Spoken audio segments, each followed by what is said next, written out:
আসসালামু আলাইকুম। দেখেন শেখ হাসিনাকে আমেরিকা এবং ব্রিটেন ২ টা প্রস্তাব দিয়েছে। তবে সেই ২ টা প্রস্তাব শেখ হাসিনা মানেনি।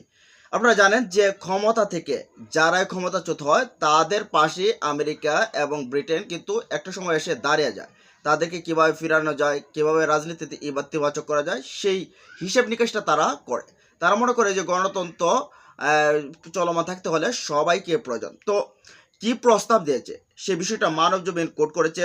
এটা হচ্ছে যে তারা বলছে যে হাসিনার ফেরা এবং আওয়ামী লীগের ভবিষ্যৎ।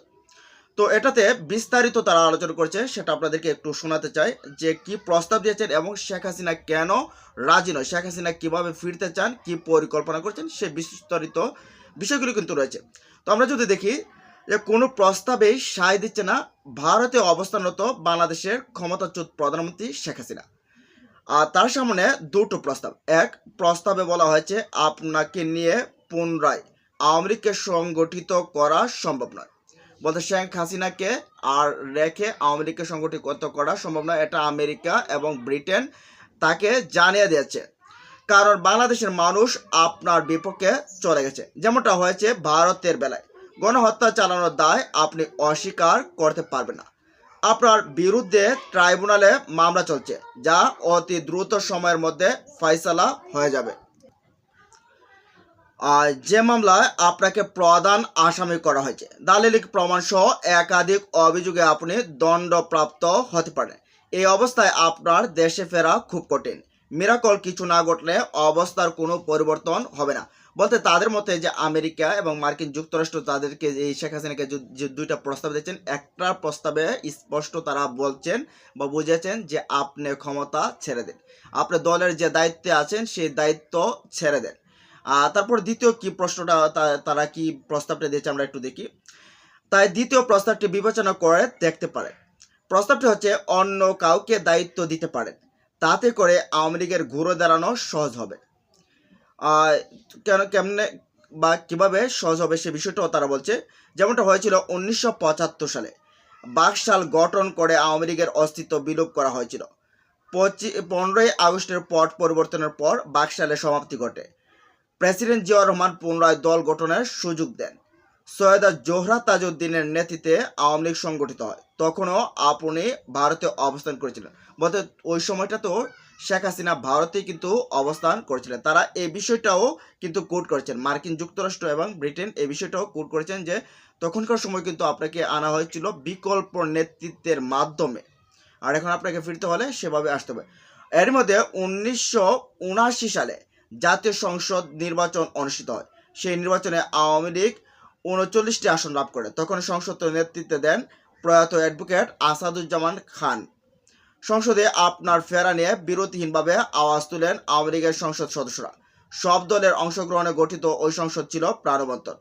আপনাকে ফেরানোর ব্যাপারেও জনমত তৈরি হয়। 1981 সালের 17ই মে আপনি দেশে ফিরে আসেন জিয়াউর রহমানের সবুজ সংকেত পেয়ে।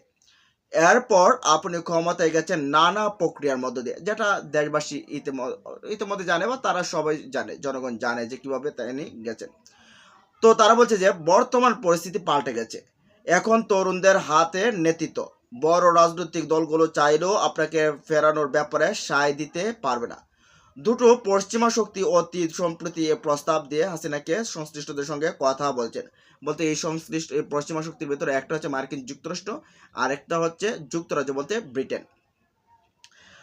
এটাই এই মুহূর্তে বাস্তবতা। তারা বলছেন যে ভারতে যে আছে, দেখেন ভারতে যে আছে শেখ হাসিনা, ভারতে কিন্তু বিভিন্ন নেতাকর্মীরা বিভিন্নভাবে এই মোদিকে কিন্তু বলছে যে শেখ হাসিনাকে, কারণ শেখ হাসিনাকে রেখে তারা পরিকল্পনা করতে পারছে না। তারা চায় যে এই শেখ হাসিনাকে পাঠাক, আওয়ামী লীগকে ফেরানো হোক, আওয়ামী লীগকে দাঁড় করানো হোক। তবে শেখ হাসিনাকে রেখে তারাও ভাবছে যে শেখ হাসিনাকে রেখে 700-র উপরে যে হত্যা মামলা, এগুলাকে রেখে শেখ হাসিনাকে রেখে সম্ভব না, এটাও তারাও মনে করছে। তো ভারতের রাজনৈতিক নেতাদের মধ্যেও এর নিয়ে রয়েছে প্রচণ্ড মতবিরোধ। কেউ কেউ বলছেন হাসিনাকে রাখতে গিয়ে গোটা বাংলাদেশকে আমরা হারিয়েছি। এর মধ্যে আন্তর্জাতিক পরিমণ্ডলে অনেক ঘটনায় ঘটে গেছে। বৃহৎ শক্তি নেই আমাদের সঙ্গে। বলতে বৃহৎ শক্তিগুলো যারা আছে, আমেরিকা বলেন, যুক্তরাজ্য বলেন বা অন্যান্য ইউরোপের যে শক্তিগুলো বলেন, এগুলো এই কারণে কিন্তু শেখ হাসিনার যে এই গণহত্যার কারণে কিন্তু ভারতের সাথে নেই তারা, যে আওয়ামী লীগকে ফেরাতে সেই সাইটা তারা নেই, আর শেখ হাসিনাকে ক্ষমতায় রেখে বৃহৎ শক্তিও নেই আমাদের সাথে। ভূরাজনৈতিক কারণটাও বিবেচনায় রেখে বাংলাদেশের সঙ্গে সম্পর্ক গড়ার মতো দিচ্ছেন অনেকে, ভারতের অনেক নেতারা দিচ্ছেন এটা। উল্লেখ্য, প্রায় 50,000 নেতাকর্মীর ভারত সহ পৃথিবীর বিভিন্ন দেশে অবস্থান করছে, এর মধ্যে বেশিরভাগই রয়েছেন ভারতে। শেষ খবর, এখন হাসিনা এই প্রস্তাব সম্মত নন, বলতে শেখ হাসিনা এই জায়গাটা একেবারে অনড়। শেখ হাসিনা তিনি যে সভাপতি, তিনি সভাপতিত্ব থাকাকালীন সময় বিভিন্ন জটিকা মিছিলে, বিভিন্ন অন্যান্য পরিকল্পনার মাধ্যমে তিনি দেশে ফিরতে চান, তার আওয়ামী লীগকে পুনর্জীবিত করতে চান বা পুনর্গঠিত করতে চান তিনি। তো তিনি বলছেন যে পরামর্শ দিচ্ছেন যে কেউ কেউ যদি বিদেশে অবস্থান, তো আওয়ামী লীগের বেশিরভাগ নেতাকর্মী নতুন করে দলে সংগঠিত করার পক্ষে মত দিয়েছেন। নাম প্রকাশ না করার শর্তে আমেরিকায় অবস্থানরত একজন আওয়ামী লীগ নেতা বলেন, বাস্তবতা না মানলে দলের দশা হবে মুসলিম লীগের মতো। মুসলিম লীগ নামের কোনো দল ছিল, এটা এখনো অনেকেই জানে না। পাকিস্তান গড়তে এই দলটির ভূমিকা ছিল। 1971 সালে বাংলাদেশের বিরোধিতা করতে গিয়ে একদম বিলীন হয়ে গেছে। বাংলাদেশ প্রতিষ্ঠায় মুখ্য ভূমিকা রেখেছিল আওয়ামী লীগ, বঙ্গবন্ধু শেখ মুজিবুর রহমানের নেতৃত্বে। একাধিক কূটনৈতিক সূত্র জানিয়েছে, অন্তর্ভুক্তিমূলক নির্বাচন আয়োজন করতে হলে আওয়ামী লীগের অংশগ্রহণ অনেকটা জরুরি, কারণ তাদেরও ভোট রয়েছে। তাছাড়া ভবিষ্যৎ সামনে রেখে অন্তর্ভুক্তিমূলক নির্বাচনের বিকল্প নেই।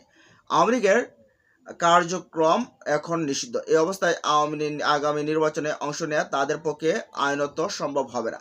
এ কারণে কূটনীতিকরা বলছেন, বিকল্প প্রস্তাব নিয়ে হাসিনার ভাবা উচিত। বাংলাদেশের স্থিতি নিশ্চিত করতে হলে সব দলের অংশগ্রহণ আবশ্যক। আবার অন্যদিকে বলছে যে ওদিকে রাজনৈতিক পর্যবেক্ষকরা বলছে, শেখ হাসিনাকে একটি ছায়ার সঙ্গে লড়াই করছেন। তিনি মনে করছেন ডক্টর মোহাম্মদ ইউনূস চলে গেলে তার ফেরাটা খুব সহজ হবে। একটা দল নাকি তার সাথে গোপনে আলোচনা চালিয়ে যাচ্ছেন যে ডক্টর ইউনূস চলে গেলেই তাকে ফেরানো হবে, তার নেতাদের কর্মীদেরকে ফেরানো হবে, আওয়ামী লীগকে স্পেস দিবে। এখন এটা কি জামাত নাকি এটা কি বিএনপি? তবে এখানে তারা বলছে যে একজন নেতা ক্ষমা করে দিয়েছিল, এই বিষয়গুলো আছে। তবে দেখেন, এখানে বাস্তবতা হচ্ছে কি, নির্বাচনটা সামনে রেখে তারা অনেকে অনেক রকম কথা বলছে। আসল বাস্তবতা হচ্ছে, যখন নির্বাচনটা হয়ে যাবে তখন কেউই কিন্তু এই আওয়ামী লীগকে স্পেস দিবে না, কারণ ওই যে পার হয়ে গেলে তখন তাদের কথা মনে রাখবে না। এই ক্ষেত্রে জামাত বলেন, এই ক্ষেত্রে আপনার বিএনপি বলেন, কেউই দেবে না। এখন হয়তোবা তাদের ভোট পাওয়ার জন্য এটা বিএনপিও করবে, জামাতও করবে, বা অন্যান্য যারা আছে তারা করবে। কিন্তু সত্যি কথা যে যদি নির্বাচন হয়ে যায়, যে দলীয় ক্ষমতা যাক না কেন, এই আওয়ামী লীগকে কিন্তু ফিরতে দিবে না। দেখবেন এখন যে এই এত প্রেম আছে বিভিন্ন দলের, প্রকাশ্যে দেখা যাচ্ছে যে আওয়ামী লীগকে ছাড়া, জাতীয় পার্টিকে ছাড়া নির্বাচন হবে না। এই বিষয়টা টোটালি দেখবেন কিছুই নাই। তখন তারা বলবে যে 15 বছর আমাদের সাথে কি হয়েছিল জানতে পারেন, জেনেছেন আপনারা কি হয়েছিল, সেই হিসাব কষেন। তো আসলে এরকম বাস্তবতা নেই যে তাদেরকে ফেরাবে কোনো একটা দল, এটা নির্বাচনের পর এটা আসলে এই বাস্তবতা নেই। তো শেখ হাসিনাকে যে দুইটা প্রস্তাব দিয়েছে তিনি প্রত্যাখ্যান করে ফেলছেন, যে এটাতে তিনি রাজি না। তো যাই হোক, এই যে আমেরিকা এবং ব্রিটেন তাকে যে প্রস্তাব দিয়েছে, এই বিষয়গুলোর বিষয়ে আপনার মতামত কি জানাতে কমেন্ট বক্সে। ভালো থাকুন, সুস্থ থাকুন, আল্লাহ হাফেজ।